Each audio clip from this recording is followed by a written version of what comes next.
അങ്ങനെ മഴേനെ സ്നേഹിച്ച് എനിക്ക് ജലദോഷം പിടിച്ചു. സിട്രസിൻ കഴിച്ചു നോക്കി, പാരസെറ്റമോൾ, നോ രക്ഷ. പനിയും ജലദോഷവും ഒക്കെ നമ്മളെ അങ്ങോട്ട് സ്നേഹിച്ച് കൊല്ലുവാണെങ്കിൽ ഇത് തന്നെ രക്ഷ. പണ്ട് അച്ചാച്ചൻ പറഞ്ഞു തന്നിട്ടുള്ളൊരു മരുന്നാണ്. അച്ചാച്ചനും ഇതൊക്കെ തന്നെയാണ് ഞാൻ കഴിച്ചു കണ്ടിരിക്കുന്നത്. അവരൊന്നും പണ്ടൊന്നും അങ്ങനെ ടാബ്ലറ്റൊന്നും എടുക്കത്തുണ്ടായിരുന്നില്ലല്ലോ.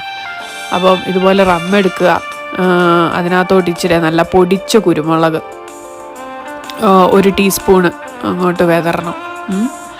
കൂടുതലിടേണ്ടവർക്ക് ഇടാം.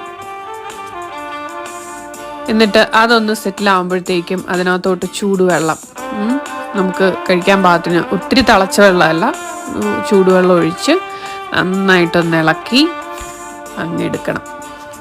ആ ഗ്ലാസ് പിടിച്ച് അങ്ങനെ ഇരിക്കുമ്പോൾ നമുക്ക് എന്തോ മിസ് ചെയ്യുന്ന പോലെ തോന്നും. അപ്പം വേണ്ടേ ഇതുപോലെ കുരുമുളക് ഇട്ട് വരട്ടിയെടുത്ത് നല്ല രസ്യം ബീഫും കൂട്ടി ഒരു പിടി അങ്ങ് പിടിക്കണം. അപ്പോഴത്തേക്കും നമ്മുടെ ജലദോഷമൊക്കെ ഏതാണ്ട് പമ്പ കിടന്നിട്ടുണ്ടാവും. പിന്നെ ഉണ്ടല്ലോ, ഇത് വല്ല